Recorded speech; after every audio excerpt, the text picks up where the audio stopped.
Kia ora, Irmias. Welcome back to our channel. Today, we are looking at more Azurite Sea cards that has been revealed.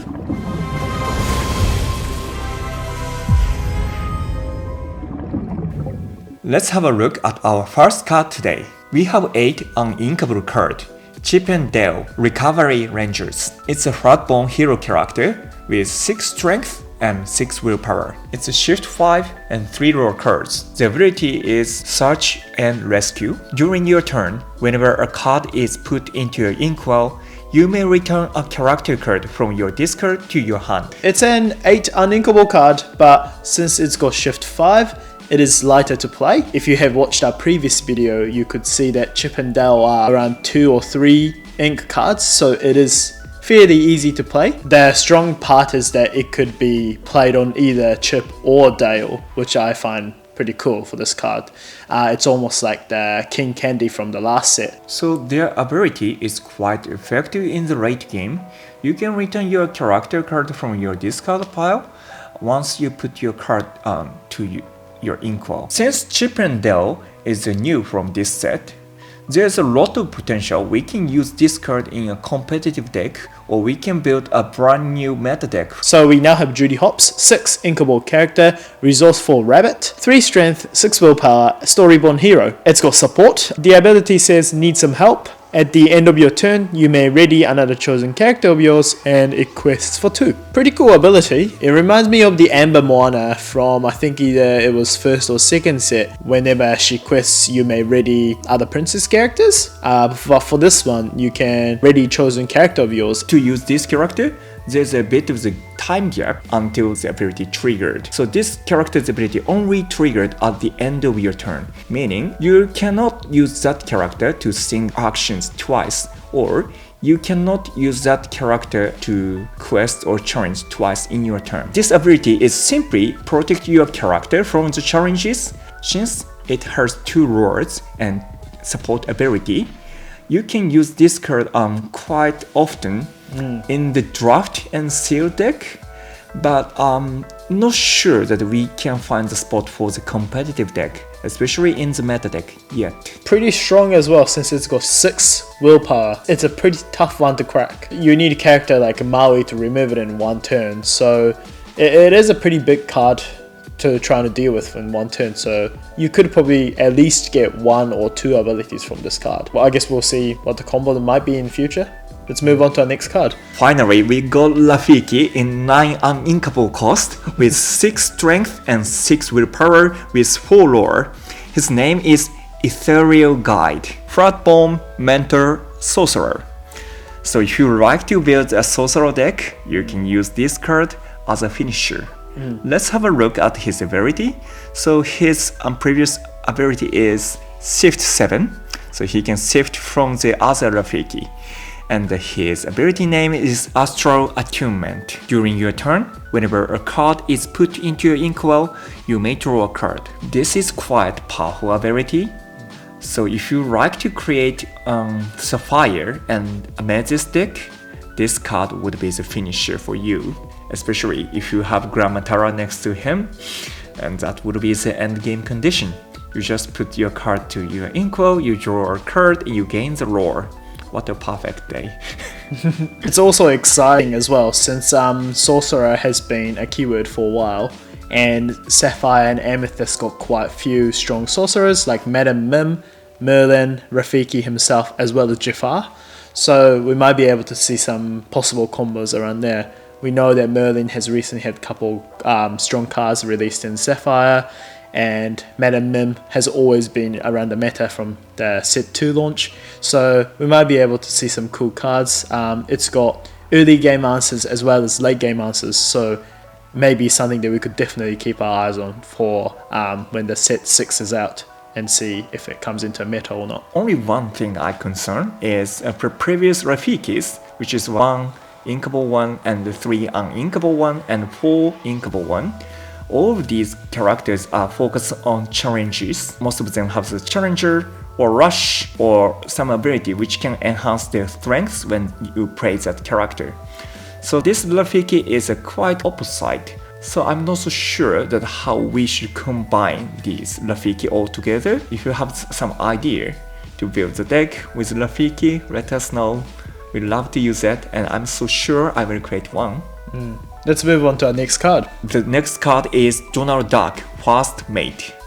3 inkable card with 2 strength and 3 willpower and 1 lore. Classification is Dream Bomb, Hero, and Pirate. His ability name is Captain on Deck.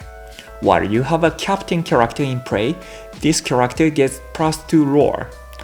Meaning, wow, we have another powerful pirate character in the meta deck. As you know, we already have the Piglet with 2 inkable 1. He would become lore 3 if you have another 2 characters, and Donald Duck must be his buddy, because Piglet is a captain and Donald Duck is a crew, and both of them can have 3 lores in turn 3. So yeah. Emerald and Amber aggro deck. Yeah, we will build that deck. Yeah. Will be coming soon. If you watched our previous video, you could see that we were talking about the possible Amber and Emerald deck with Big Hero 6 upgrades. Gogo Tamago and Honey Lemon and the other, I forgot his name, but like the dinosaur guy. Fred, yes. The Fred all come as a package, and we can build an Emerald Amber deck.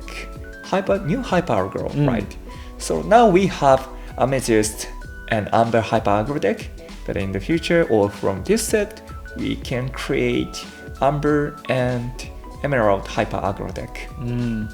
Cool, let's move on to our next card. So there are another 2 cards, not fully revealed yet, but we got the spoiler, so let's have a look of them.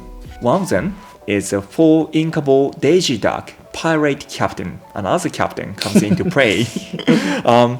The classification is Dreamborn, Hero, Pirate, and possibly Captain. Her ability called Distant Shores, and we are not so sure about the full context yet. However, what we can see now is whenever one of your character quests while at a location, discard or draw a card. So it has a potential. I think it says one of your other characters. So it doesn't trigger when Daisy quests. And we also don't know how many it quests for either. But pretty strong ability. It's a super rare card as well. Daisy and Donald comes together. Let's move to another card. We have Mickey Mouse Pirate Captain, 5 inkable card. The classification of it is Floodborn Hero Pirate Captain.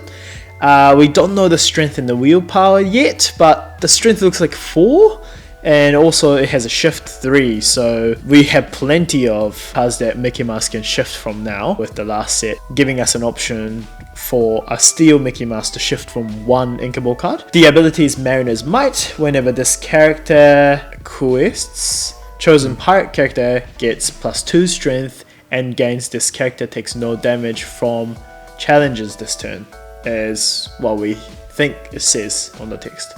Pretty cool card. Shift 3 comes out very quickly. He's inkable himself. So his ability can enhance himself.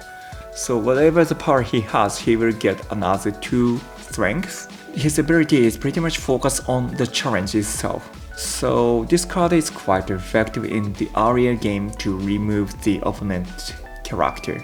We don't have much pirate character. We already have at least 5 or more pirate character in the previous sets. However, to use this character more efficiently, we need more pirate character in the future and in this set. Let's have a look at our next card. So we have another Minnie Mouse card, which was not fully revealed yet. Okay, we have Minnie Mouse 3 uninkable pirate lookout, Dreamborn Hero Pirate, and it says Land Ho. Once during your turn, whenever a card is put into your Inkwell, I think is what it says, you may return location card from your discard to your hand, is what we believe it says. It's quite unique. We haven't used much location in the metagame or any competitive decks yet. However, in the future, if we have more useful location card in your build deck, maybe this card has a place for that. From a point of view of sealed and the draft, it is always effective that you can return some discard card to your hand. Her ability only trigger after you played it, meaning it won't trigger on turn 3. However, it will trigger on turn 4. So you have to wait another one turn to pick up your location card from your discard pile.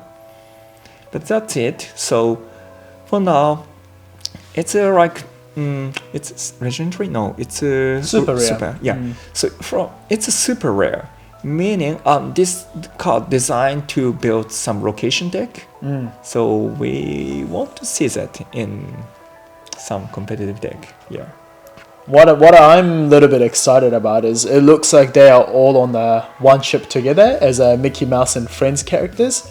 So we can definitely see that Donald and Daisy's are on the same ship. I'm not sure if Mickey and Minnie are, but it's really cool to see those kind of illustration Easter eggs from what we have seen so far. Let's move on to our next card. We have another Sapphire card for Inkwell. His name is Yokai, enigmatic inventor, with 3 strength and 3 willpower and 2 roars. His classification is story-born, villain, inventor. Ability name is time to upgrade. Whenever this character quests, you may return one of your items to your hand to pay 2 ink rest for the next item you play this turn. Wow, it's very powerful. I'm a bit familiar with this design. What do you think, Tai? Yeah, I think this like Japanese anime that involves ninja. Reminds me very much of that kind of art style. Can we say that? No. We are not gonna say the name, but no. If you know, you know. Na something to. Yeah. Right, let's look into his ability carefully.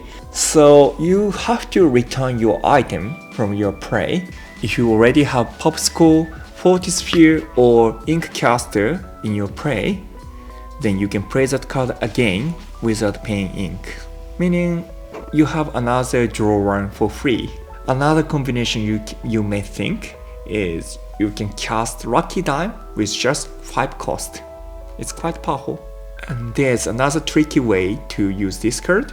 If you have Fishbone Quill or Eye of the Fate in the prey, then you may return those cards to your hand and recast it with the less cost and use the ability again. Because of his inkable cost and his lore, this card can be compared with Hiram. However, the usage of Yokai is quite different from him. You don't have to sacrifice your item, but instead you can play that card again. By playing another item card for possibly free, you can also activate some character's ability multiple times, like Ariel in the previous set, the Sapphire Ariel. This card can be triggered for some combo with item in your deck. We really want to build the deck with this, using this Yokai card. Now, say that. But yeah, this card has a lot of potential in the competitive deck. It looks very powerful, and we'll love to see where this card will go when the next sort gets launched. Right, let's move on to our last card today. Okay, we have 1 Inkable Nick Wilde, Soggy Fox, 1 Strength, 2 Willpower, Storyborn Ally. The ability is nice to have a partner. While you have another character with support in play, this character gets +2 Strength, and it also quests for 1. I think the other support character that they are referring to here is the Judy Hops. But honestly, this character is really decent. If you think about it, he could be considered as a 3-2 character, and he is an inkable character. And also, since it's Nick Wilde, such a popular character, you might be seeing possible shift in this set as well. That might have a really strong ability. What do you think, KG? Well, since from the first set, Sapphire was lack of the strength in the earlier game. So Nick Wilde is definitely find the spot for the most of the competitive deck. If you want to build someone, and let's consider to put him with a set of 4. And his body, we are not so sure, like Ty just said, Judy might be his body, but what we can see now is probably Olaf from the same card. And since Sapphire is an item deck, Olaf can find a lot of the plays. It's just discard a card from his hand and he will shift onto another supportive Olaf. He doesn't have the support, so don't forget about that. But the first Olaf, he has support.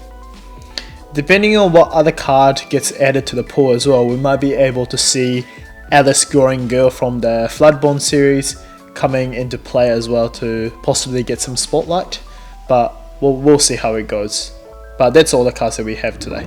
Thanks for watching another Azurite Sea content. We'll be definitely making more content around Azurite Sea as more information comes out. If you haven't watched our first video on Azurite Sea, make sure you check that out from our description as well. And don't forget to like and subscribe. We'll see you in the next video. Stay ready till next time. Bye.